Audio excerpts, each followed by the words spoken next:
할렐루야. 오늘도 이 자리에 오신 여러분들을 주님의 이름으로 축복합니다. 오늘도 하나님의 말씀 앞에서 하루를 시작하시는 모든 분들에게 우리 하나님의 따스한 만지심이 마음속 깊은 곳까지 임하기를 소망합니다. 우리 함께 사도신경으로 신앙을 고백합니다. 나는 전능하신 아버지 하나님 천지의 창조주를 믿습니다. 나는 그의 유일하신 아들 우리 주 예수 그리스도를 믿습니다.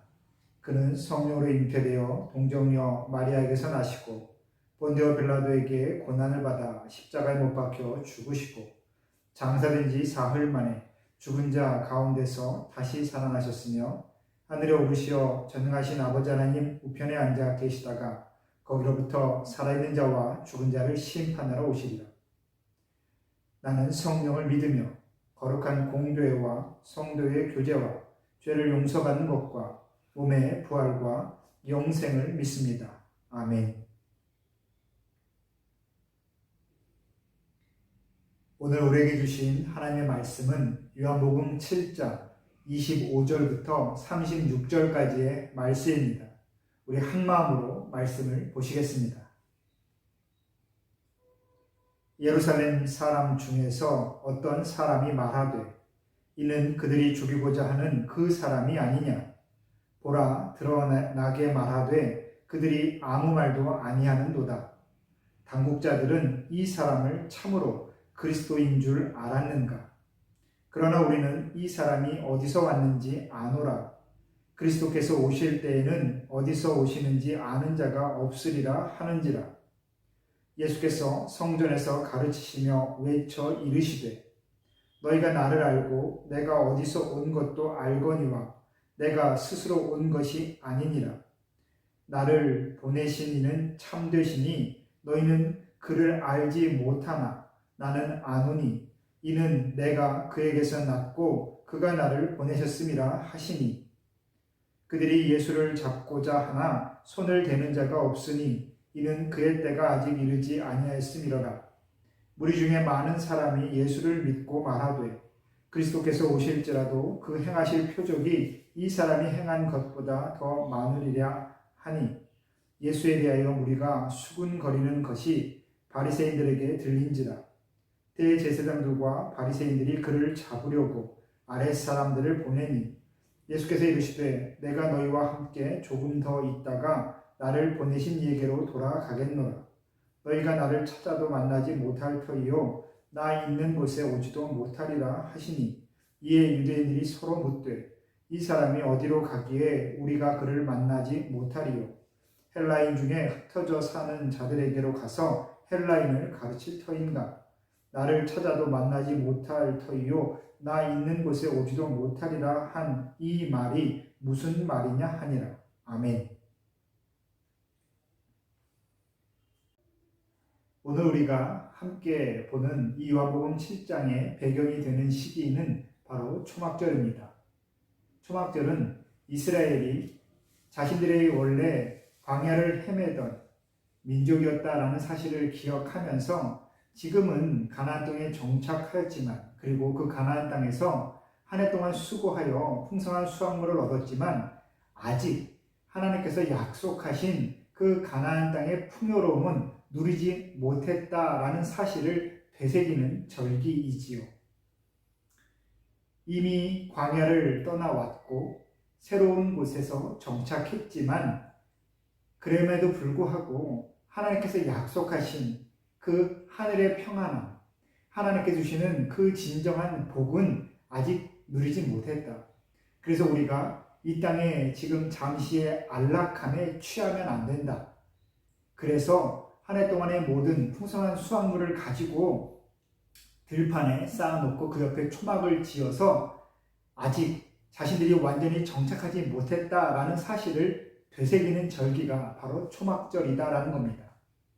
이것은 신학적으로 보면 조금 어려운 이야기지만 바로 이미 우리 곁에 온 하나님의 나라에서 우리가 살고 있지만 아직 완성되지 않은 하나님의 나라를 기다리는 우리의 삶과 닮아있지요. 그래서 하나님의 나라는 이미와 아직 그 사이에 있다라고 우리는 그렇게 정의합니다. 이미와 아직의 그 사이에 있는 하나님의 나라. 우리 모두는 이미 하나님의 나라에 들어왔습니다. 여러분이 세례를 받고 믿음으로 하나님을 아버지라 고백하면서 이 땅에서의 삶이 하나님께서 주신 그 삶의 그 연장선 안에 있음을 우리는 이미 깨닫고 있지요. 내게 주신 그 생명의 호흡이 오직 하나님께로부터 온 것임을 우리는 다 깨달아 알고 있다라는 겁니다. 그래서 우리는 하나님을 믿는 그리스도인이지요. 하지만 우리의 삶은 아직 완성되지 않았습니다. 이 땅에서 우리가 하나님 나라의 삶을 살아가고자 또 그 믿음 생활을 경주하고 있지만 우리가 살고 있는 이 현실은 온전히 하나님의 나라가 아니지요. 그래서 삶의 고단함도 또한 불편함도 또한 삶의 어려움도 갈등도 존재하고 있는 것입니다. 그래서 우리는 하나님의 나라가 완성되기까지 예수님의 그 삶을 닮아가며 예수님의 마음을 품고 하나님께서 이끄시는 그 생명의 길을 한 걸음 한 걸음 나아갈 수밖에 없는 것이죠. 오늘 예수님께서는 이 초막절에 이 유대인들에게 자신들의 그 삶의 위치가 어디에 있는지를 정확히 말씀해 주고 계십니다. 예수님께서 이미 갈릴리에서 예루살렘으로 들어오실 때에 스스로 정체를 밝히지 아니하셨습니다.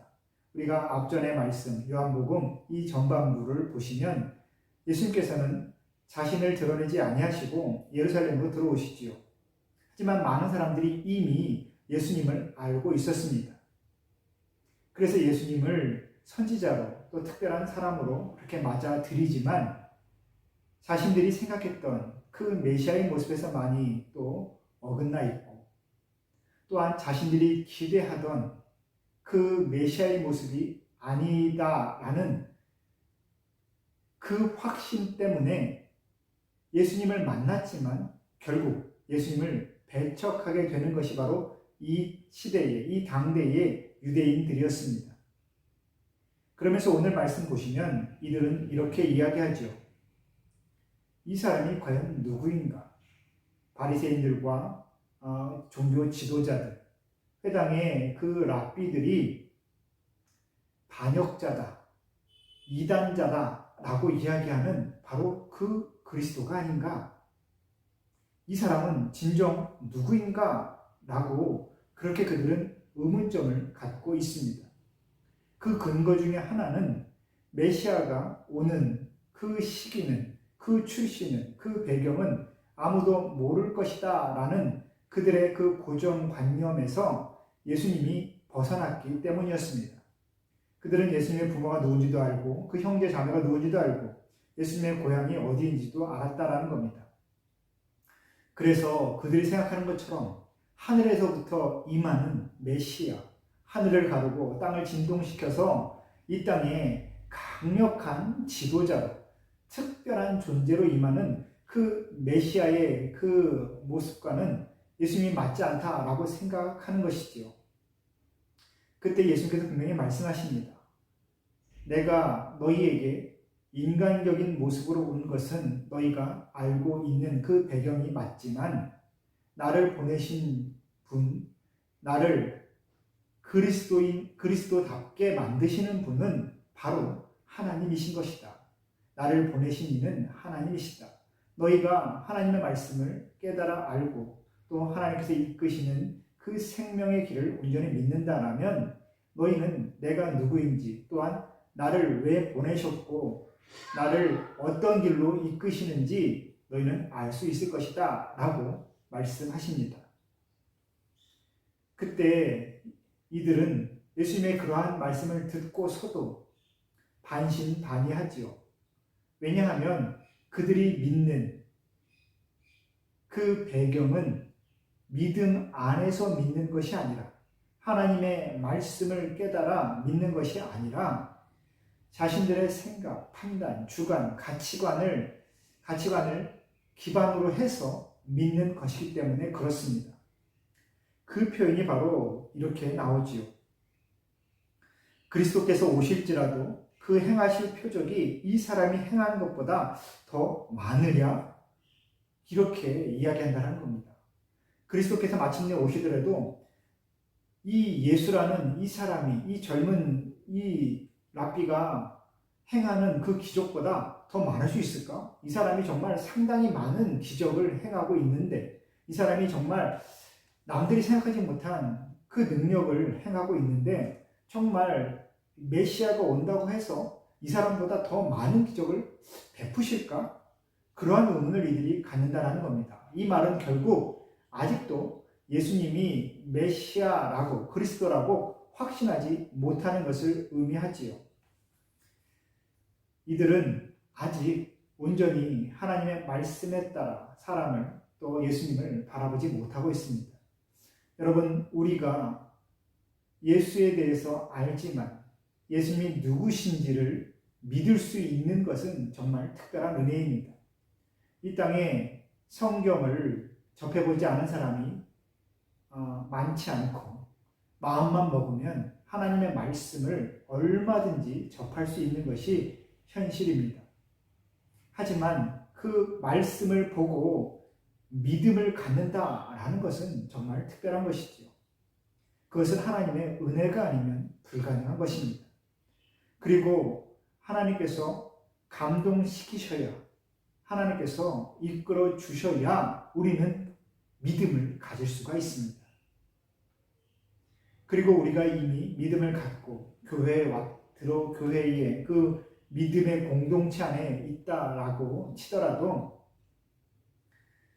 우리가 말씀을 깨닫지 못하면 우리는 예수님에 대해서 오늘 이 유대인들처럼 오해하는 것이죠. 많은 지식을 쌓았고 훌륭한 선생님들한테, 랍비들에게 성경을 배우고 있으며, 또한 교회 공동체의 율법을 잘 지키며 신앙생활을 잘 하고 있을지라도 살아있는 말씀을 만나지 못했기에 예수님을 진정으로 바라보지 못하고 오해하고 있습니다. 여러분, 많은 분들이 믿음을 오해하고 있다, 말씀을 오해하고 있다라는 사실 여러분 알고 계십니까? 교회 생활을 오래 하여도, 믿음 생활을 몇 년, 수십 년 하여도 여전히 말씀을 오해하고 교회를 오해하고 또한 하나님을 오해한 사람들이 참 많이 있습니다. 하지만 그러한 사회에 여러 이면에 계신 분들, 그러한 분들을 참 인간적인 노력으로 일깨울 수 없는 것이 안타까울 뿐입니다. 그래서 다만 우리는 기도할 뿐이죠. 하나님께서 그 마음을 만지시고 그 삶 가운데 깨달음을 주시기를 우리는 그렇게 기도할 수밖에 없습니다. 많은 이들이 이 당시에 예수님께서 행하시는 그 기적을 좀 더 보고자 원했습니다. 마치 우리가 신앙생활하며 좀 더 짜릿하고 강렬한 어떠한 체험을 원하는 것처럼 눈앞에서 보여지는 그 놀라운 기적들을, 이적들을 보며 예수님의 능력을 더 가까이서 보고자 했다라는 겁니다. 그때 예수님께서 이렇게 말씀하십니다. 내가 너희와 함께 조금 더 있다가 나를 보내신 하나님께로 난 돌아갈 것이다. 그렇게 예수님께서 말씀하시지요. 때가 될 때까지 내가 너희와 함께 하겠다. 너희의 믿음이 자라기까지, 너희에게 말씀이 충분히 들려지기까지 내가 너희와 함께 하겠지만 그 이후에는 나는 하나님께서 이끄신 대로 새로운 곳으로 나아간다 라는 것이지요.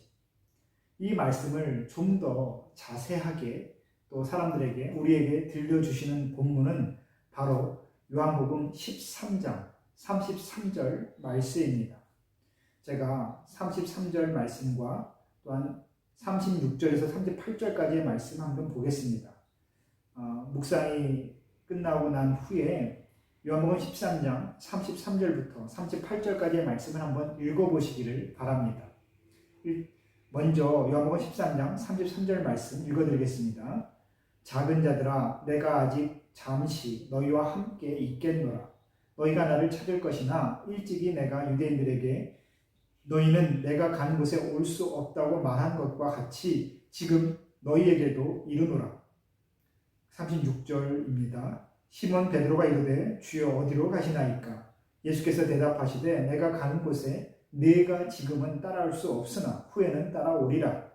베드로가 이르되 주여 내가 지금은 어찌하여 따라갈 수 없나이까? 주를 위하여 내 목숨을 버리겠나이다. 예수께서 대답하시되 내가 나를 위하여 내 목숨을 버리겠느냐? 내가 진실로 진실로 네게 이르노니 닭 울기 전에 네가 3번 나를 부인하리라. 예수님께서는 분명히 말씀하십니다. 너희가 나와 함께 있어 하나님의 말씀이 너희의 삶의 중심에, 그 영혼의 중심에 자리에 잡게 될 것이다. 너희의 마음을 하나님께서 감동시키실 것이다. 그리고 때가 되면 나는 너희를 떠나리라.